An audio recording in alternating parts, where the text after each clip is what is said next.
guys, welcome back to my channel. So in today's video I have done this Halloween look. I really wasn't sure what I wanted to do. I wanted to do half face normal and then half face skeleton, but then like I didn't want to do like half and half or like half and half, so I decided to do kind of it on like a diagonal. I tried to make it look as realistic as possible and I didn't want to do anything too scary. I wanted to do something still incorporating glam, so that's why I've left like half of the lip and then like done a glam eye. But anyway, without further ado, let's get on with this tutorial because it's going to be a long one. So to start with, I'm going to be removing all of my texture from my skin. So I'm going to be using the Professional Primer from Benefit, and I'm just pretty much going to place this on the center of my face. Then I'm going to go in with my Estee Lauder Double Wear foundation in the shade Tawny with my Real Technique sponge. I'm using a really matte foundation because when we apply the paint, we don't want it to move anywhere or move any of the foundation. And if you use a dewy, like glowy foundation, then it's just going to make a mess. Then I'm going to conceal underneath my eyes using my Shape Tape concealer in light medium. I don't really know why I put this underneath my skeletal eye because I'm going to go over it with paint, but I really didn't know kind of like what steps to take to create this look, so it's a little bit wishy-washy. Then I'm going to go in my Peach Smoothie and my Creme Brulee eyeshadow from Makeup Geek. I'm just going to apply this in my crease and the outer corner using my 228 crease brush from Zoeva. Then just to make it a little bit darker, I'm just going to take Fawn from Anastasia Beverly Hills just to define the eye a little bit more and make it a bit more glam. Then I'm going to be taking Fresh by Anastasia Beverly Hills and I'm just going to pat this over the inner part of my eyelid just to make it a little bit more lighter and brighter. Like always, for my winged eyeliner, I'm taking my Maybelline gel liner in black and my 217 brush from Zoeva, and I'm just going to create my wing.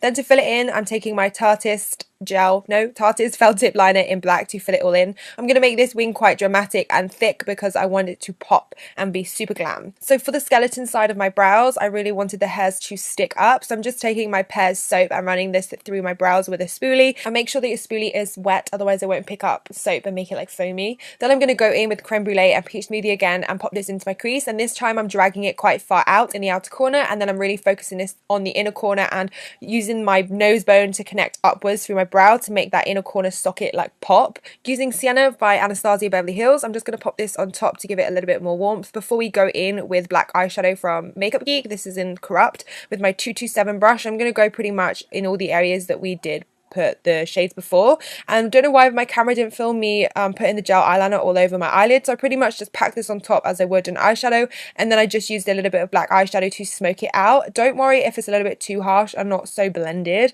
it doesn't really matter. You honestly, like, it's a bit more dramatic when it's like not blended. Then I'm taking this down to the bottom part of my eye socket where my like eye bag is, and I'm just going to make that a little bit dark so it gives a more like hollowness to the eye.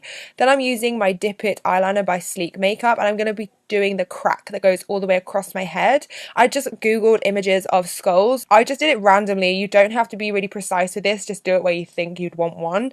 And then to make the cracks look a little bit more realistic, I made like a big crack by my brow bone, so it just looked like there was a massive crack and then there was tiny little ones kind of forming from it. Again, you don't have to be so precise, just draw like little lines and do some quite dark and thick and some quite thin. Just gives it more of like a realistic appearance.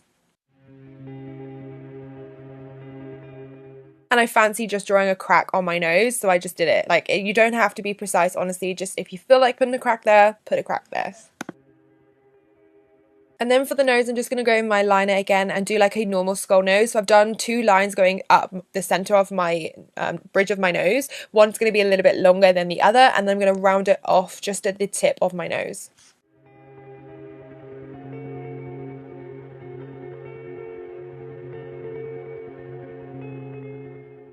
For my paint, I'm taking the Snazzaroo paint in white, and I'm just going to pop this on with a concealer brush. I should have really used a foundation brush for the bigger areas because it kind of left a little bit of stroke marks, but it's fine. Once it dries pretty neat and tidy. And just be careful when you're going around the edges of the cracks. Now, I had to run this through my brows, so I did take off some of the eyeshadow, but have no fear because once the paint is dried, you can just pop on eyeshadow like you would normally. So I just had to go over that. Then I'm just taking a stop line in between my cheekbone and kind of curving it around. That's where I'm going to stop putting the white paint. I don't want to go any further down than that. Then I'm just going to fill in the area again, taking off that black eyeshadow underneath, but don't worry because I will go in afterwards and fill it all in once it's dried.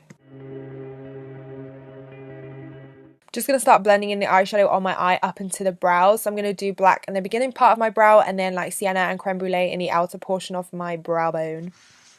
Then taking the black eyeshadow again and running it underneath in that under eye socket, and then running it on my lower lash line to create that circle, like hollow skeleton eye shape. Then taking my Morphe 508 brush, I just fancied bringing that crack all the way down the side of my nose and then around my nostril. I'm going to curve it around where, like, the shape that we've done on the nose, just to make it a little bit more in line and kind of just make it look more uniform, I guess. And then I'm just going to shade in my nostril area to give it more of a skeleton look. Now, the one thing that I will say is to make your cracks look more realistic, I always feel like shading things in just gives it a more real appearance. So I'm just picking two random cracks that I wanted to shade in, and I'm just going to shade that out using my Morphe 508 brush. Just a little bit of black. You don't want too much. It has to look more like grey than black, but using a black eyeshadow would just save you time than building up on grey. Then I'm just going to take some black paint again, and I'm just going to carve out underneath the white that we've done. And taking some foundation, I'm just going to pat this on top of that white area and then drag it and pat it in using my finger, because I don't want there to be any harshness to it. I want it to look like it's fading into my actual skin. Then just to make the skeleton part a little bit more realistic, I'm just going to shade in the outer portion of my head or forehead where my hairline is with some black eyeshadow, and then drag it down with what's left over to create like a grey effect. Then I'm applying some black paint in the temple area just to give a more contoured skeleton look, I guess, just to make it again more realistic. And then randomly applying some more cracks. I felt like the white paint there was just looking a little bit too like stark white and unreal and like unrealistic, so I just added some random light little cracks. You can't really pick up on these too much unless you're really close, which is the kind of thing that I wanted to go for. Then to make my glam side of my face a little bit more glam, I'm going to go in with some black eyeshadow from Makeup Geek, and I'm just going to apply this on the lower part of my crease and outer corner using my 508 brush from Morphe. And then with my 507 brush from Morphe again, I'm just going to take a little bit of sienna eyeshadow from Anastasia Beverly Hills and run this along my lower lash line. Then to add a little bit of shimmer and a bit of pop, I'm taking a crystal white shade from Makeup Addiction, and I'm just going to run this in the inner corner.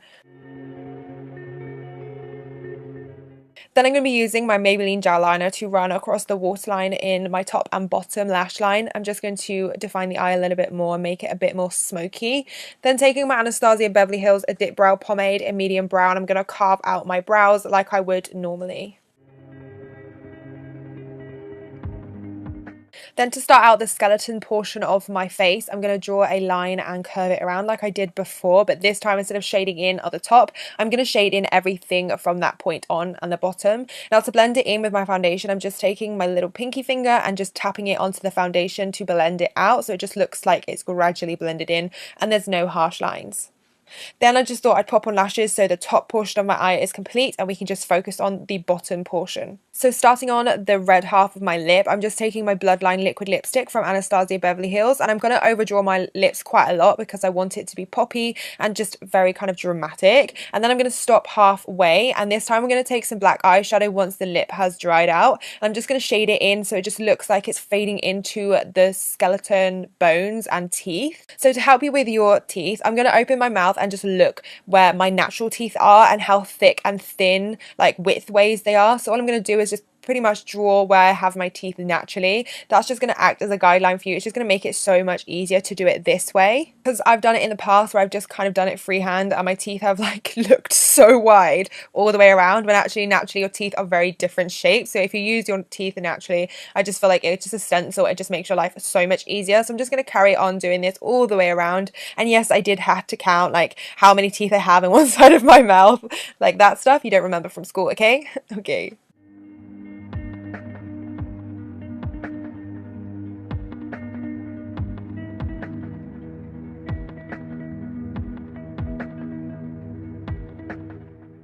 And then I'm just going to slightly draw a line going all the way through those lines, and it's kind of curved up a little bit and around just ever so slightly. If it's too straight, then it looks kind of weird.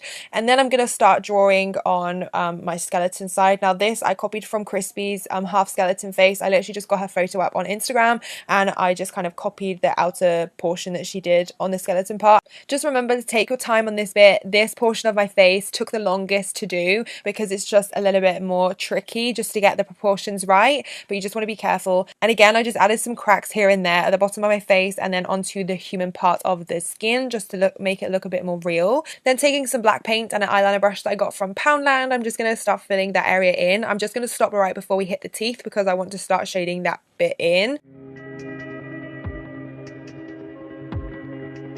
Then taking a lip brush and some cropped eyeshadow from Makeup Geek to do the shading in. For my shading bit, I love to just apply a pressure right when you hit the brush to your skin, and then release the pressure when you kind of flick the brush. That gives it that gradient and gradual effect, and it's like the easiest bit to do. Like the shading in bit is like the fun, easy bit.